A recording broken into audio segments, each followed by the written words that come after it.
नमस्कार दोस्तों, मैं भूषण रघुनाथ। स्वागत है आपका news info and knowledge spot के एक नए एपिसोड में।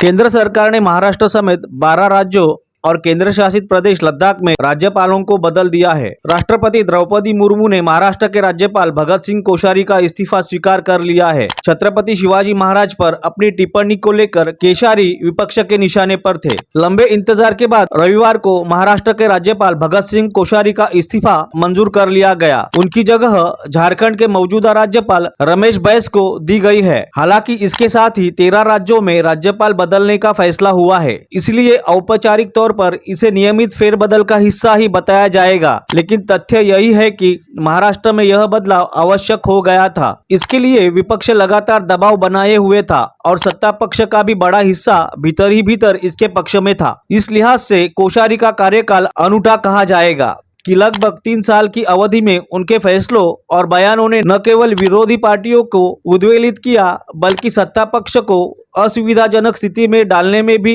कसर नहीं छोड़ी। यहाँ तक कि छत्रपति शिवाजी महाराज, महात्मा फुले और सावित्रीबाई फुले पर दिए उनके बयानों ने राज्य के गैर राजनीतिक माने जाने वाले हलकों में भी नाराजगी पैदा कर दी। उनका यह बयान भी खासा नुकसानदेह साबित हुआ। अगर मुंबई से राजस्थानी और गुजराती लोग निकल जाए तो यह देश की वित्तीय राजधानी कहलाने लायक नहीं रह जाएगी। लोगों से कहता हूँ महाराष्ट्र में कि भाई महाराष्ट्र में विशेष करके मुंबई ठाणे यहाँ से गुजरातियों को निकाल दो और राजस्थानियों को निकाल दो तो तुम्हारे यहाँ कोई पैसे बचेगा ही नहीं।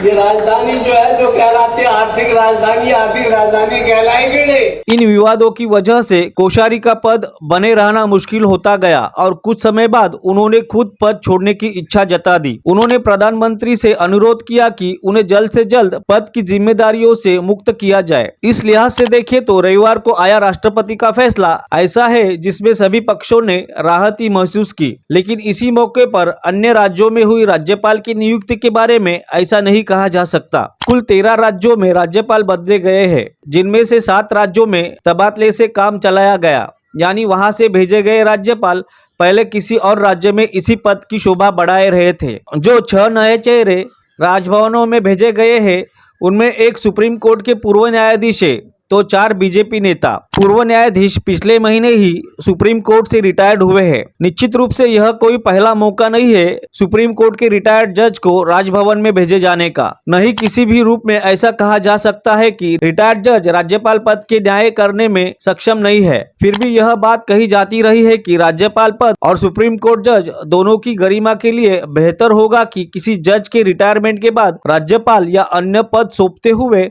न्यूनतम 6 महीने या साल भर का अंतराल रखा जाए। अगर ऐसा हुआ होता है तो इस नियुक्ति पर विवाद का साया न पड़ा होता।